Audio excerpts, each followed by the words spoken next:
মাগরিবের পরে কারো সঙ্গে কথা না বলে এই দোয়াটি 7 বার পরে আল্লাহ তাআলার কাছে যা চাইবেন আল্লাহ আপনাকে তাই দান করবে। অভাবে আছেন, ঋণগ্রস্ত আছেন, মাথায় টেনশন, ঋণের বোঝা, বাড়িতে থাকতে পারতেছেন না, আল্লাহ সব আপনার পেরেশানি দূর করে দেবে ইনশাআল্লাহ। যদি আপনি আমলটি করতে পারেন, আমল মানুষের জীবন বদলিয়ে দেয়, আমল মানুষের জীবনকে পরিবর্তন করে দেয়। আল্লাহ তাআলা আপনার সব দোয়া কবুল করে নেবেন ইনশাআল্লাহ।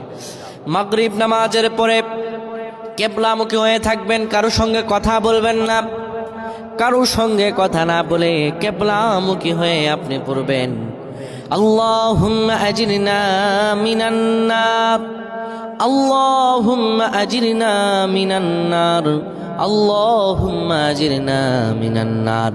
যদি এটি আপনি মাগরিব নামাজের পরে কারো সঙ্গে কথা না বলে পড়ে 7 বার পরে দুটি হাত তুলে আল্লাহর কাছে দোয়া করেন, আল্লাহ জাহান্নামের আগুন থেকেও বাঁচাবেন এবং আল্লাহ আপনার সব দোয়াগুলো কবুল আর মঞ্জুর করে নেবেন। আল্লাহুম্মা আমিন।